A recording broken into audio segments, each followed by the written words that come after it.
wrestling fans are freaking out all day today, hearing the news about all the firings going on in the WWE. Welcome back, everyone. This is Jason.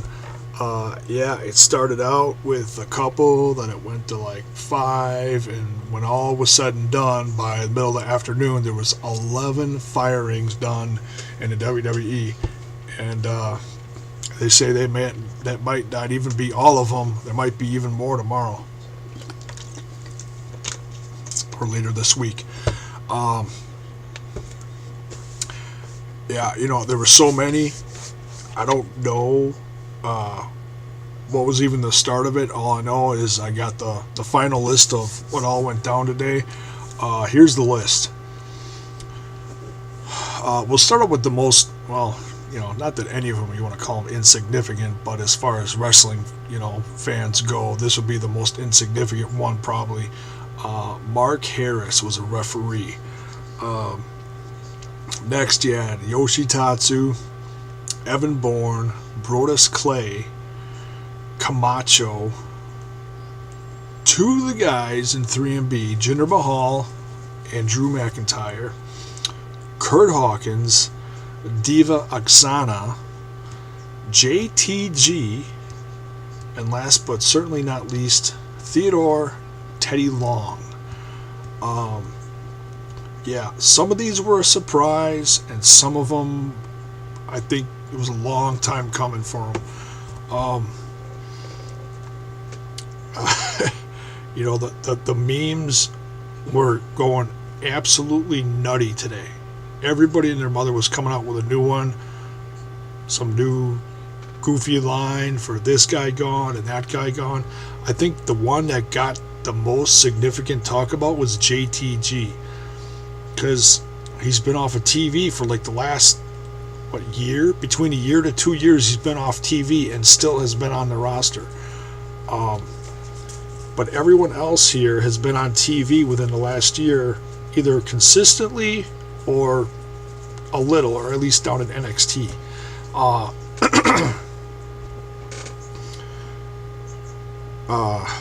Well, let's start at the bottom of my list here. There's Teddy Long.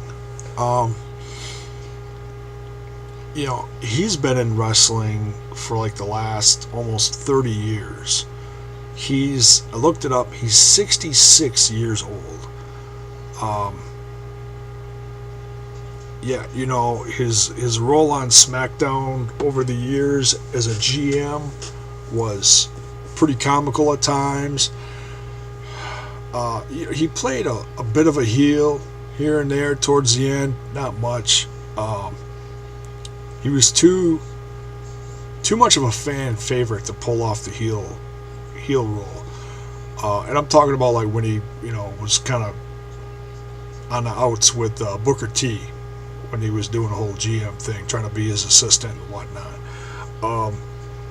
He also did reffing over the years. He was a manager.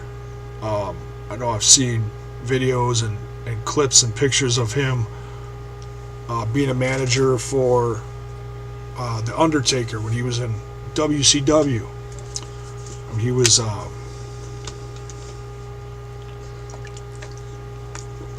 Mean Man Calloway or whatever it was called. Yeah, he's done it all. Managing, GM, reffing. The big question on everybody's mind is, what are these people going to do, now that their WWE career is done? A guy like Teddy Long, he's 66 years old. I don't think he's going to do anything else, honestly. He'll probably go to doing some appearances, at, Legends Halls and stuff like that. When you get a bunch of legends together for signings, autograph signings, picture taking, whatever. He'll probably do a bunch of that. I don't see him being under a Legends deal, really. I really don't.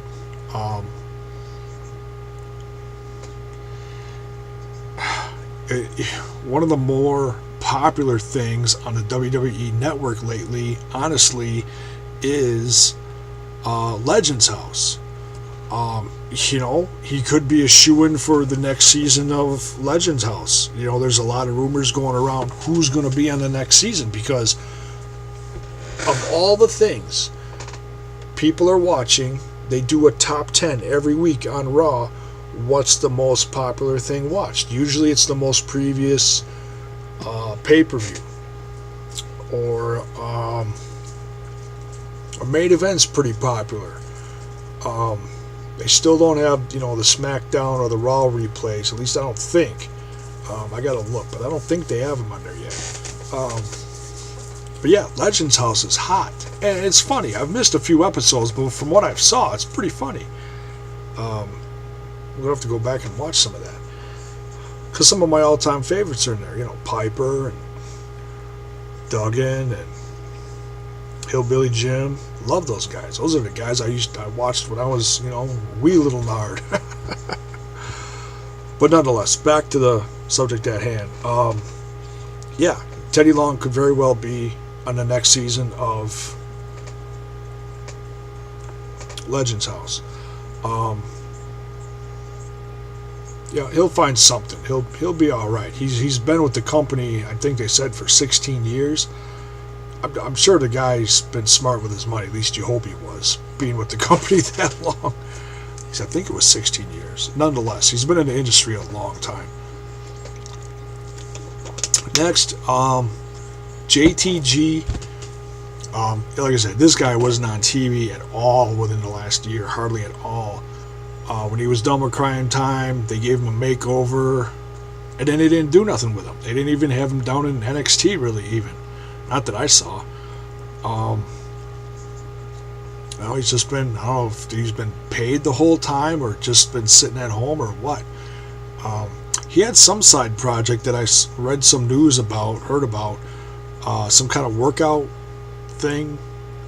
There was clips of him working out in a gym, that some project he had with Ezekiel Jackson and some other guys, I think.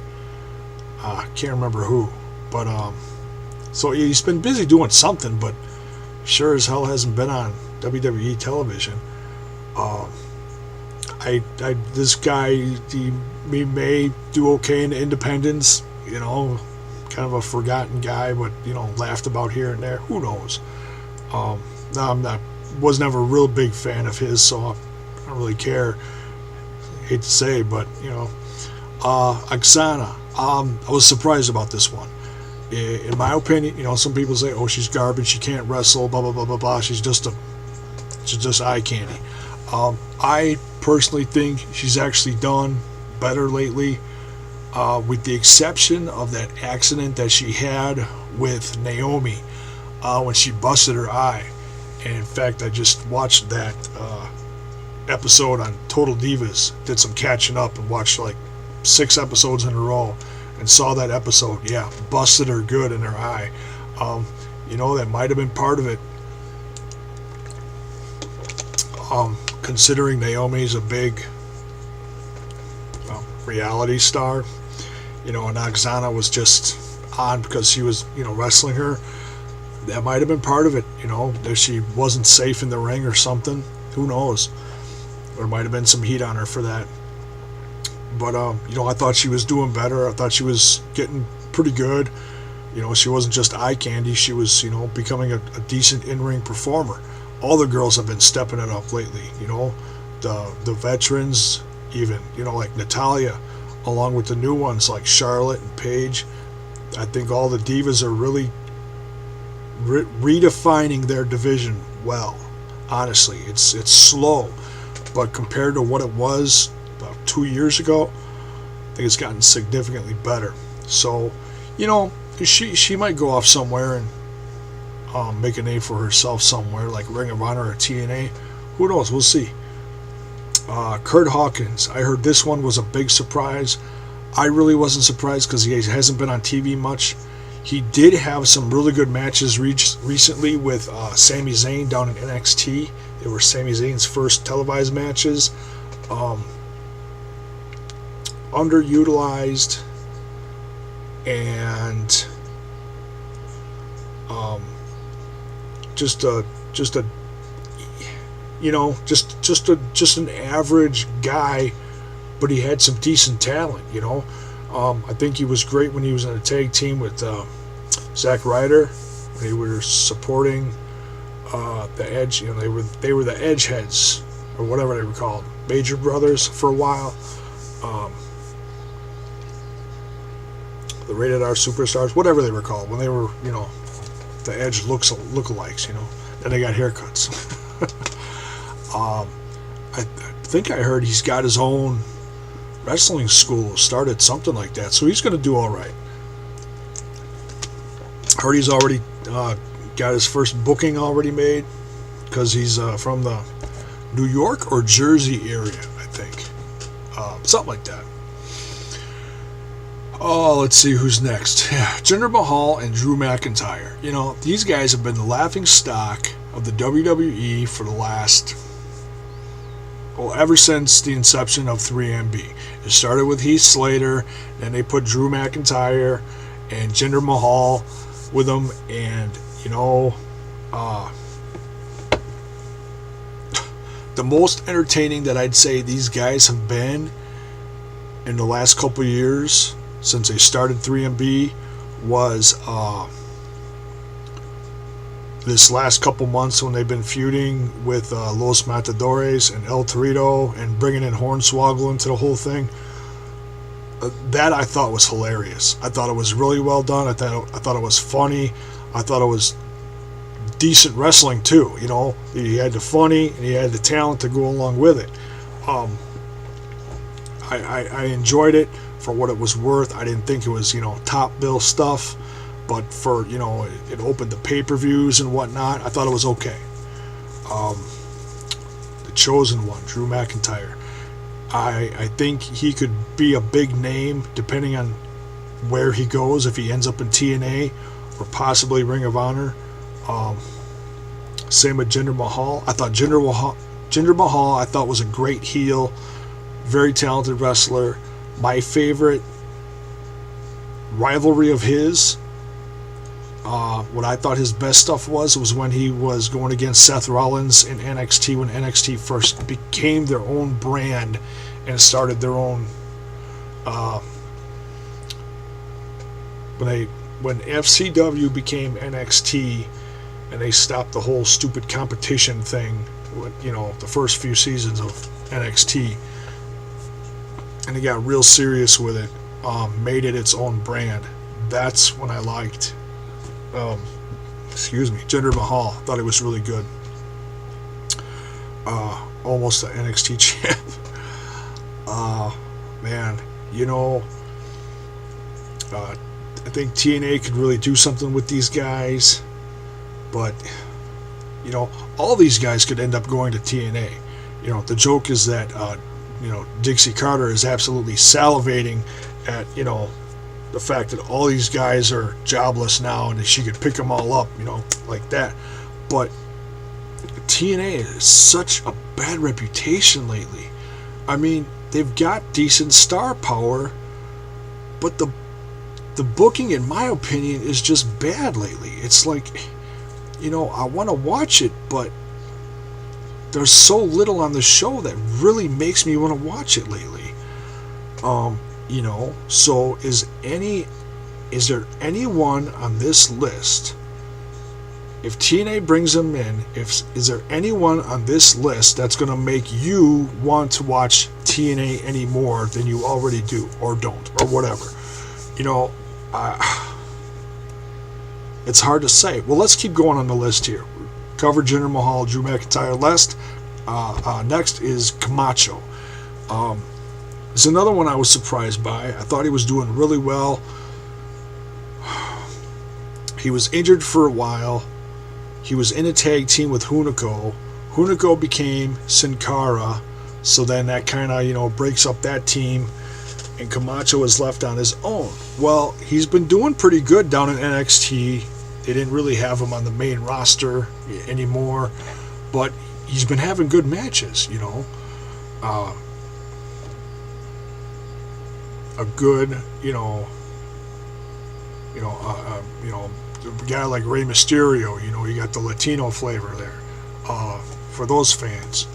And I thought he was good. A decent wrestler, kind of a brawler, not a real technical guy, but you know, now he's gone. What's he gonna do? Who knows? Brodus Clay.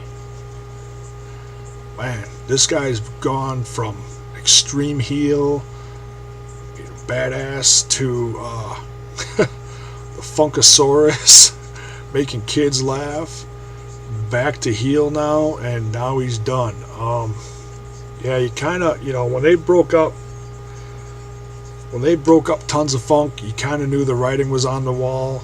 A lot of people were tired of his happy dancing gimmick. It seemed like he had fun with it, I don't know. I thought it was okay. I kind of laughed at Tensai. I was like, well, you got this, badass from Japan. Now he's wearing Adidas and, doing horrible dance moves in the middle of the ring. It was fun to watch, though. I thought it was okay. That's the thing. You got to have, as much as you don't like something, you got to have your mix of, your brawlers, your technical guys. You got your giants. You got your serious, hardcore wrestling stuff for the real wrestling fans, and then you got your funny stuff for the kids and the younger ones, and the chicks dig some of that too. You got to draw in all sorts of people from your whole diverse group of fans. That's what it was for Tons of Funk. You got the comedy. It's fun, something positive for the kids. And, well, he's gone too now. The other half of Tons of Funk is doing commentary down in NXT. And, hey, great for, what do they call him now? Jason? Good name. Jason Albert. Good for him, He went, he was, the brawler back in the Attitude Era, went over to Japan, got a lot better, came back here, did okay when he came back, tore it up for a while, then joined Brodus Clay, and, well, who knows how long he's going to be doing that down there, but good for him, he's expanding his, resume. Who knows what Brodus is going to do. I can see him going to TNA, being a heel. I hope to God he really doesn't, redo the whole Funkasaurus thing down in TNA. Come in as a badass and just tear it up, I think that'd be really cool.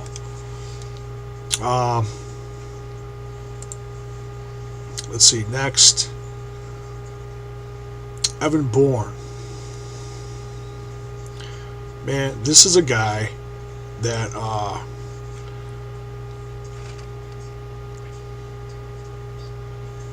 he was gone so long, broken feet, whatnot, and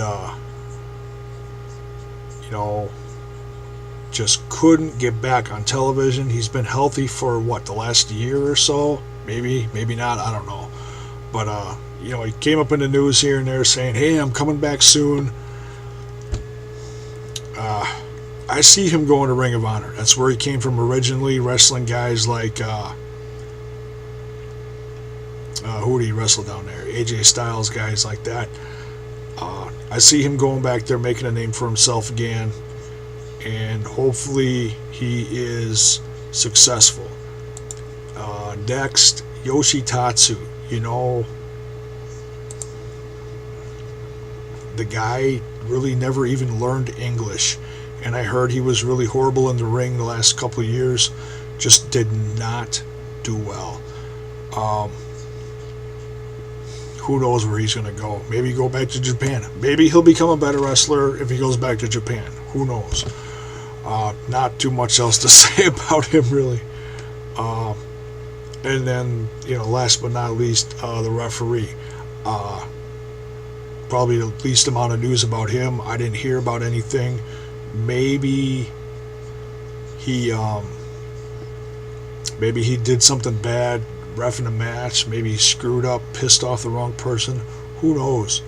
You know, I know they brought in a new guy, Drake Younger, CZW fame, you know, hardcore wrestler. He's a ref now down in NXT. Good for him. So maybe they're just bringing in new refs and out with the old, in with the new. Who knows? Maybe somewhere will come out within the next few days about if something happened to him, why he's gone now. Who knows? So that's it. That's all 11 guys. Might be more coming. Who knows? We'll have to see. Are any of these guys going to show up in TNA? Maybe. Another place they could go, possibly. Ring of Honor would be great. The whole independent scene is really blowing up right now. A lot of talent. I'm sure they'd all fit in somewhere, some way, shape, or form. Another big name where they could show up, possibly. Jeff Jarrett's promotion, Global Force Wrestling. You know, he's looking for new talent to take over, start his business. I think a few of these guys could, you know, maybe do him some good. If I was Jeff,